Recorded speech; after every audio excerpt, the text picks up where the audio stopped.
et on fera toutes les coupes, nous, derrière, il n'y a pas de souci.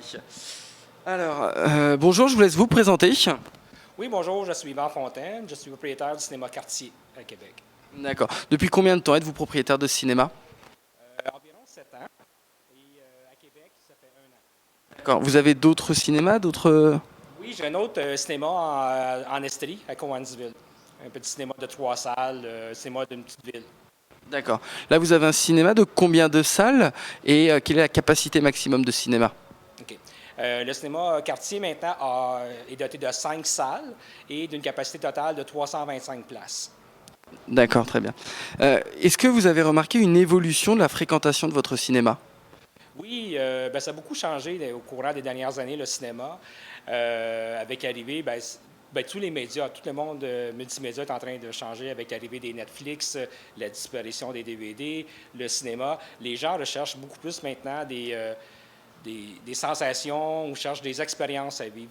Ça a beaucoup évolué, ça change beaucoup, puis c'est encore en évolution constante. D'accord. Donc, vous suivez les nouvelles technologies, la 3D, ce genre de choses. Vous êtes en pointe pour ce genre de choses parce que vous savez que les clients attendent après cela? Absolument. Il est sûr que les clients, c'est ça, ben, on a différents types de clientèle. Voyons, on sépare le marché typiquement en 3 catégories. C'est ce que je fais au cinéma quartier, entre autres. C'est pour ça qu'on appelle un cinéma de quartier en même temps. Il y a le côté volet de films populaires. Les films populaires, ben, c'est les films ce qu'on appelle communément appelés les blockbusters aux États-Unis. Ce sont les films d'action, les grands déploiements, les gens veulent les grands écrans, les gros systèmes de son, les effets spéciaux, le 3D. Et c'est un cinéma de divertissement. OK? Et il y a un autre volet qui est le cinéma d'auteur, qui sont des films qui vont cibler une clientèle beaucoup plus pointue, qui sont généralement des drames ou des comédies. Et cette clientèle-là est généralement un petit peu plus âgée. OK? Et eux vont rechercher beaucoup plus l'expérience, échanger avec les gens, venir voir du cinéma comme une activité sociale. Et il y a le cinéma familial qui, évidemment, qui permet justement aux enfants, aux parents, aux grands-parents de faire une sortie en famille, de venir voir un film. Et la beauté maintenant, c'est que des entreprises comme Disney font des films souvent on appelle ça une double trame. Il y a autant des gags pour les adultes que des gags pour les enfants, qui fait que les deux apprécient le film. Ça, c'est très intéressant aussi. Fait que c'est un peu tout ça qu'on présente au cinéma quartier. D'accord. Est-ce que vous avez remarqué une augmentation du nombre de films proposés que les distributeurs vous envoient? Est-ce que le nombre de films et la qualité des films changent d'année en année et impactent le nombre de personnes qui viennent dans votre cinéma? L'arrivée du numérique a réduit beaucoup les coûts de production. Fait qu'il y en a beaucoup, beaucoup plus de films qu'on en avait il y a quelques années. Parce que la distribution est beaucoup moins coûteuse. Média qu'on appelle DCP, qui est le modèle, c'est un disque dur en réalité, qu'on manipule, est beaucoup moins dispendieux que les anciennes bobines 35 mm. Donc, on a beaucoup plus de films, beaucoup plus d'accès. Et évidemment, cependant, c'est pas tous de qualité maintenant aussi. On en a, ça fluctue beaucoup au niveau de la qualité. On a d'excellents films, on en a des moins bons. Fait que maintenant, on a quand même la possibilité de tous les présenter. D'accord, très bien. Est-ce que la nationalité du film influe sur le nombre de spectateurs? Un film québécois va-t-il ramener plus de monde qu'un blockbuster américain ou qu'un film français, par exemple? Pas vraiment. C'est plutôt la qualité du film qui va attirer la clientèle. Comme récemment, je joué un film en hébreu, sous-titré en français, qui a attiré de grandes foules. Puis j'avais un film québécois qui a attiré beaucoup de foules. C'est plutôt la qualité du film. Si le film est bon, les gens vont venir le voir. D'accord, très bien. Question un petit peu plus sur le financement. Est-ce que votre cinéma arrive à être financièrement viable? Est-ce que vous arrivez financièrement à vous en sortir? Effectivement, mais je viens d'acquérir le cinéma quartier, c'est nouveau. On peut dire qu'on a atteint notre vitesse de croisière actuellement. Oui, le cinéma maintenant s'autofinance. Et on a encore de la croissance à aller chercher en contrepartie. On est comme le modèle de cinéma de quartier est nouveau.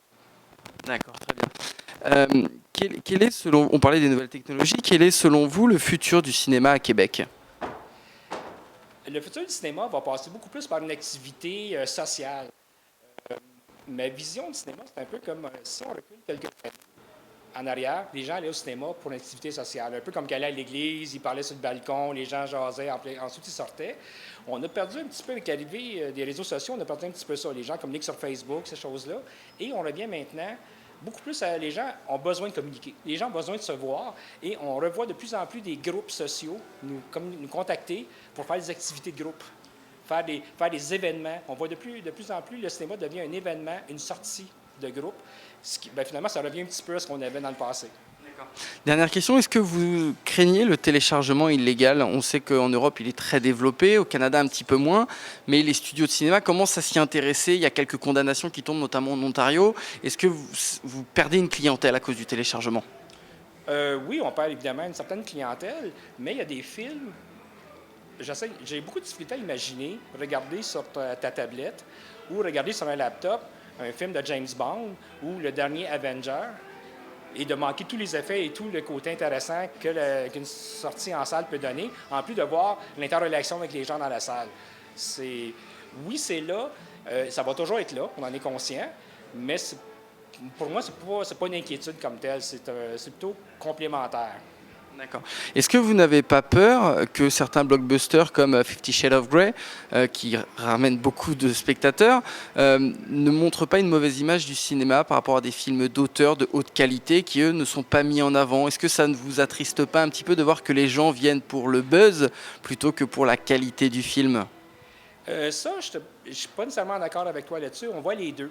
Il y a les gens sont venus voir Fifty Shades of Grey ou 50 nuances de gris pour le côté, justement, le côté curiosité. OK? On s'attendait que ce n'était pas un grand chef-d'œuvre au côté du cinéma, mais les gens, avec curiosité, sont venus le voir. Mais est-ce que le film va connaître un grand succès? Oui, à cause justement des livres. Surtout le côté, il y en a un côté fantasme du livre, que les gens voulaient valider si ce qu'ils avaient imaginé dans le livre était ce qu'ils étaient pour voir à l'écran. C'est plus ça. D'accord, très bien. Là, vous avez 5 salles. Est-ce que, selon vous, c'est assez ou est-ce qu'il vous en faudrait plus? Il est sûr que j'aimerais avoir plus de salles, mais la problématique, je suis au centre-ville de Québec et on a une problématique d'espace et de stationnement qui rend quasi impossible l'agrandissement. Mais c'est sûr que le concept maintenant, c'est d'avoir plus de salles et des plus petites salles, plus que d'avoir des grandes salles comme dans le passé. Dans le passé, on avait les mégaplex construits. On avait tendance à construire des grandes salles, des 300 places. Mais ce qu'on voit maintenant de plus en plus, c'est qu'il y a un étalement de la clientèle dans la journée. Tu sais, les gens travaillent à toutes sortes d'heures. Fait qu'ils vont au film à toutes sortes d'heures. Fait que là, maintenant, je peux avoir autant de jeunes étudiants à 13 heures que j'en ai à 21 heures. Ce qu'on ne voyait pas il y a quelques années. Fait que, il est sûr que le nombre de salles, c'est plutôt d'offrir la variété parce qu'on n'a pas souvent, on n'a pas assez de salles pour offrir tout ce qu'on voudrait présenter. J'en ai perdu ma question. Si, je vais la retrouver, elle va revenir. C'était une qui n'était pas prévue. Si justement sur le prix du ticket du cinéma, le prix du ticket, est-ce que vous trouvez qu'il est trop? On peut encore le monter? Est-ce que vous ne pensez pas qu'on arrive à une limite où les clients vont trouver cela beaucoup trop cher par rapport justement au téléchargement? Où est le bon milieu? C'est difficile à voir. Comme disais, si on revient au téléchargement, tu n'as pas le côté expérience. Si on prend une sortie au cinéma, mettons, pour 2 étudiants, on parle de peut-être de 8 par personne. Quelle activité que tu peux aller faire qui va durer 2 heures, qui va te coûter 8 Tu vas juste dans un café, tu prends un café et une brioche, ça va te coûter 8 Fait que c'est quand même pas une activité qui est si dispendieuse que ça, compte tenu de tout ce que ça peut rapporter. Très bien, merci à vous. Merci. Parfait. Est-ce que tu as posé des questions? Non, c'est parfait, j'en ai même fait en plus, mais bon, tant mieux. Non, c'est parce qu'en France, nous, moi je viens de France, les cinémas sont hors de prix. Nous, c'est 15 ou 16 dollars. Ouais. Quel film vous allez voir?